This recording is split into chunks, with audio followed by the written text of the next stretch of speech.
इचलकरंजीतील Lions blood बँकेतर्फे भव्य सत्कार सोहळ्याचे आयोजन करण्यात आले होते. या सोहळ्याचे प्रमुख आकर्षण म्हणजे आमदार डॉक्टर राहुल प्रकाश आवाडे यांचा सत्कार, ज्यांनी आपल्या दूरदृष्टीपूर्ण नेतृत्वाने इचलकरंजीच्या सर्वांगीण विकासाला गती दिली आहे. यावेळी आमदार अशोकराव माने, भाजपचे जिल्हाध्यक्ष राजवर्धन नाईक निंबाळकर, इचलकरंजी भाजप अध्यक्ष पैलवान अमृतमामा भोसले यांच्यासह भाजपाचे प्रमुख पदाधिकारी, कार्यकर्ते आणि स्थानिक नागरिक मोठ्या संख्येने उपस्थित होते. कार्यक्रमात उपस्थित मान्यवरांनी डॉक्टर राहुल आवाडे यांच्या नेतृत्वावर विश्वास व्यक्त करत इचलकरंजीच्या उज्ज्वल भविष्याची आशा व्यक्त केली. हा सत्कार सोहळा विकासाच्या नव्या वाटचालीचे प्रतीक ठरला असून महाराष्ट्राला प्रगतीच्या दिशेने नेण्यासाठी भाजपच्या नेतृत्वाने आता दृढनिश्चय केला आहे.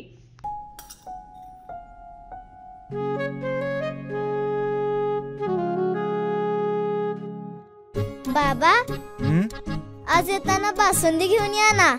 अगं, कालच आपण आईचा वाढदिवस होता म्हणून आणली होती ना. ऐकलं, गोकुळची बासुंदी पुन्हा खावीशी वाटतेय. खरं सांगू, मलाही खावीशी वाटतेय. पुन्हा पुन्हा खावीशी वाटणारी गोकुळ बासुंदी.